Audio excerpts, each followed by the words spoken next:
What is up, guys? Welcome back to the channel and welcome to today's video. For this one, we will be sticking with a team profile for a team from the English Premier League. So for this one, I thought, why not look at Manchester City?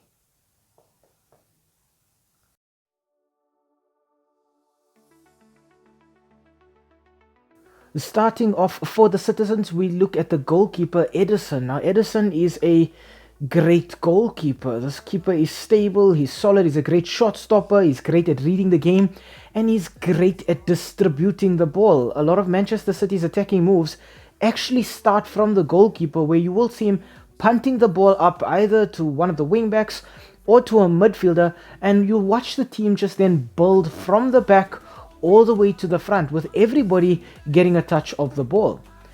At centre-back, I think we're probably going to find Ruben Dias. In Ruben Dias, Manchester City have a very solid centre-back, very strong, very sturdy. The kind of centre-back who looks to use his physicality to just put other opposition attackers completely off the ball. I think in Ruben Dias as well, Manchester City have a player who is very good at leading the back line. This is a player who's not afraid to take responsibility at the back, and he's not afraid to function as the kind of leader for the rest of the team. Partnering Ruben Dias at the back, I think we will see Manuel Akanji. Now, Akanji is the speed to Ruben Dias's strength. Akanji is the kind of player who uses his intelligence and his pace to be able to just shut off opposition attacks, to just outrun them and get to the ball quicker than any of them. But Akanji as well is the kind of player who's very flexible. He can play either centrally at centre back, you can ask him to play at left back, or you can ask him to play centrally in a defensive midfield role, and Manuel Akanji can perform all of those duties very well. At right back, I think we're going to see Kyle Walker. Now, Kyle Walker is a very, very quick player. In Kyle Walker, Manchester City have a right back who is very willing to go up front and support the attack. But this is a right back who also has the pace to get back in time if the team loses the ball. In Kyle Walker, Manchester City know they have a player who has tons of stamina, tons of speed, a player who is dedicated and who also serves as a leader for his team from that right back role. At left back, I think we will see Josko Gvardiol. Now, Gvardiol joined Manchester City last season, and at first he looked a little shaky at the back, but then we saw a different side of Gvardiol. We saw a left back who was more proactive in the team going forward, not just in terms of getting crosses or supporting the attack, but actually going up front and getting goals. At the base of Manchester City's midfield, I think we're going to see Spanish midfielder Rodri. Now, in Rodri, Manchester City have a kind of defensive midfielder who they can build their attacks on, but who's also not afraid to get physical with opposition attackers. Rodri is the kind of player who uses his intelligence and his foresight to be able to predict exactly how the opposition attackers are going to try to hurt his team, and then he just looks to shut them down as quickly as he possibly can. Next up, we're going to look at Kevin De Bruyne. Now, the Belgian playmaker is known for his passing ability. This is a player who finds passes at pretty much any range with great accuracy.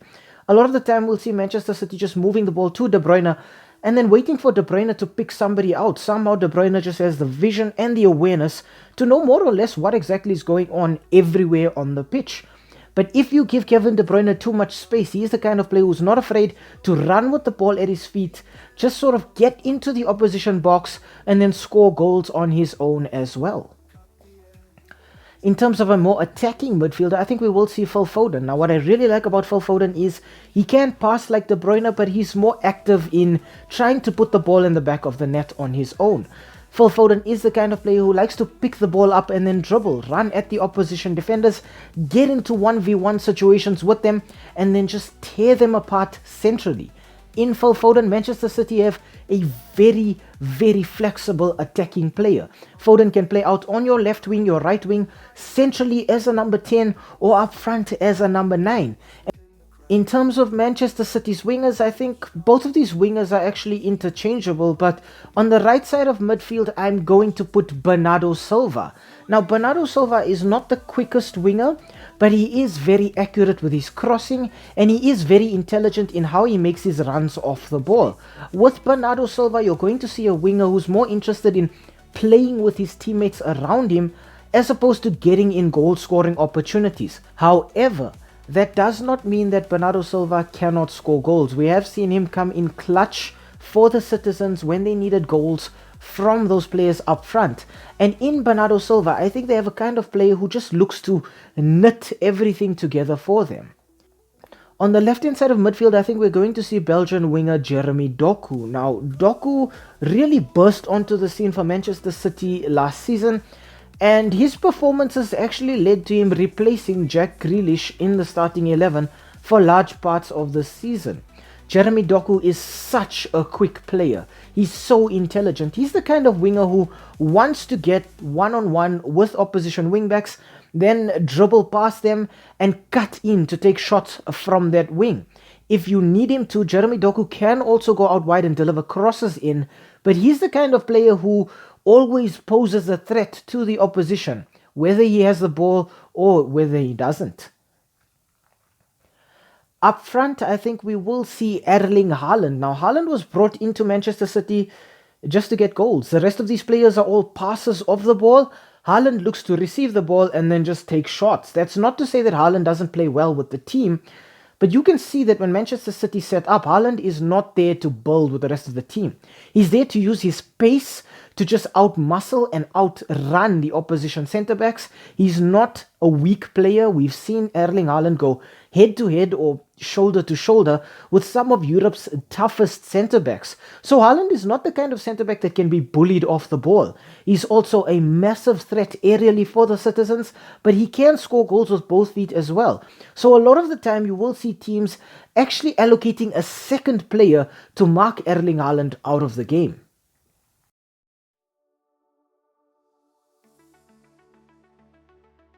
When we look at the tactics employed by Pep Guardiola at Manchester City, it's all about keeping the ball, passing the ball, and then moving it around all over the pitch, stretching the opposition with passing ability and movement off the ball. Manchester City actually used a variety of formations last season, and I think that is a testament to how flexible each and every one of these players are. Usually we did see them, however, line up in a 4-2-3-1 kind of formation. This gave them the stability at the back of having four defenders, but also allowing one of their wingbacks to go up to support the attack and be covered by one of those defensive midfielders who just function as deep-lying playmakers. With Rodri, his role was just to break things down, and either Mateo Kovacic, Bernardo Silva, or even Kevin De Bruyne slotted in that midfield role to just kind of help provide a bit of stability and a bit of a passing option in that midfield position. Kevin De Bruyne functioned as the number 10, just looking for all of the passes to move through him to the front line. But when he was not available, they had other players who could perform their duty. Phil Foden, Julian Alvarez. So many players can come into Manchester City's team, fit well into the formation, or alternatively, they can fit well into any formation. With Manchester City, they kind of use a illusion style of football. They focus on keeping possession, but they sort of try to direct your focus to certain areas of the pitch. And while you're focused there, you see players on the other end of the pitch, whether it's the wingbacks or the wingers, making these runs behind the defense. And then passes like Kovacic, De Bruyne, even Rodri can just pick these players out at range, and then the defense is left completely flat-footed and unable to deal with how quickly Manchester City transitioned from playing slow possession-style football to playing a quicker attacking style of play. The fullbacks are constantly looking to get up, looking to support the attack, not just to take shots, but to get the ball out wide, stretch the opposition wingbacks, or even overwhelm them out wide. This is a patient style of play. Manchester City don't go out there and look to score within seconds. They understand that each one of these players has the ability to score goals, and it's just a matter of time before they hit the back of the net. However, if City do start to become frustrated, you will see Guardiola perhaps changing his personnel, changing his formation, and even changing his style of play, with City perhaps then looking to just play quickly on the counter to get a goal, and then switching back to possession to control the game and just see out their lead.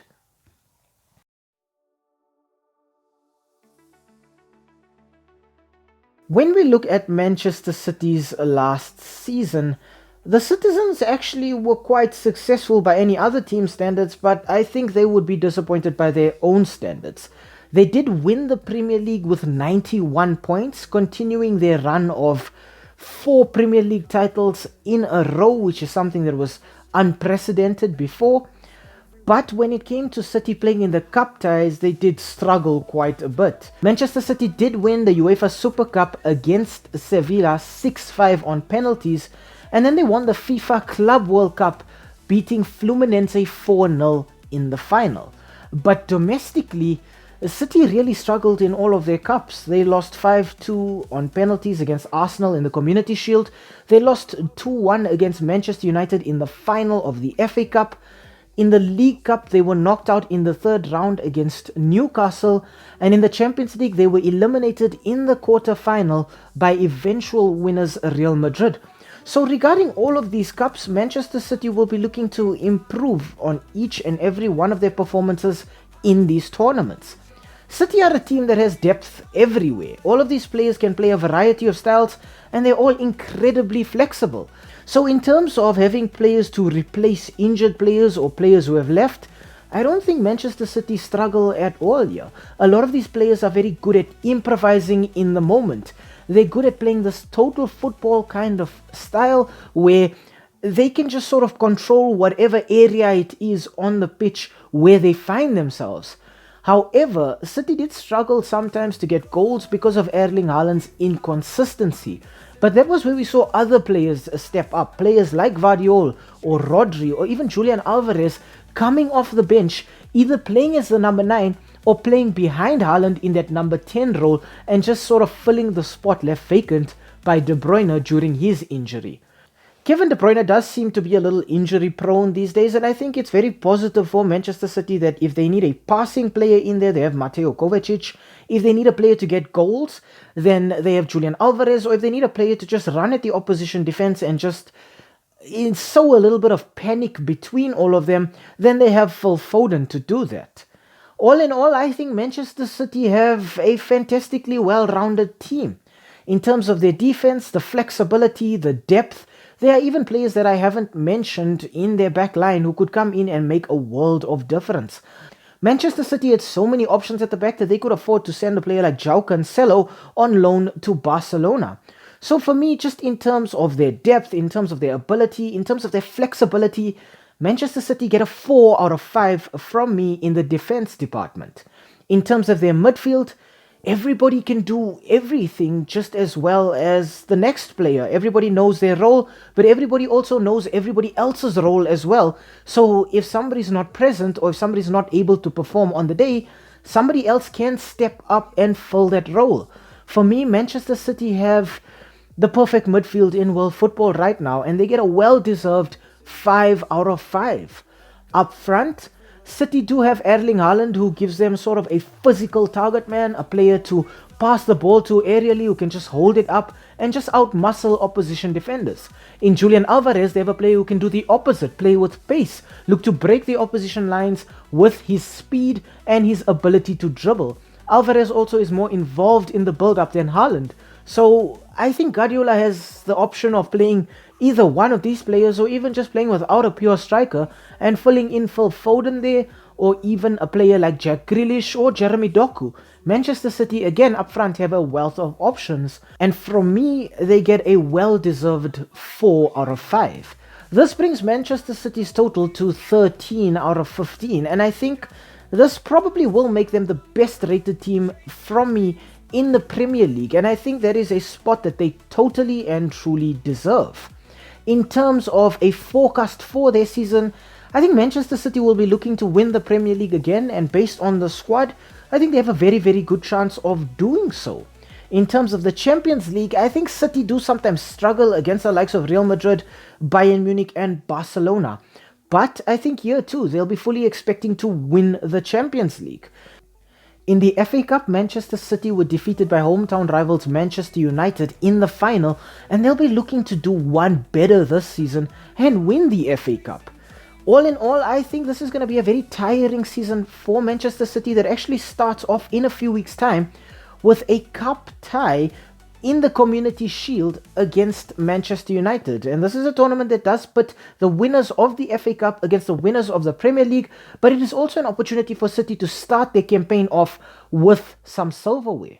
However, it has to sort of give somewhere, and I think the one trophy that City and Guardiola will not prioritize is the League Cup. I think this is the kind of tournament where Guardiola as well will be the kind of coach who looks to give other players some playing time here, look to sort of bring in the younger players, but it's not a tournament or a cup that he will prioritize.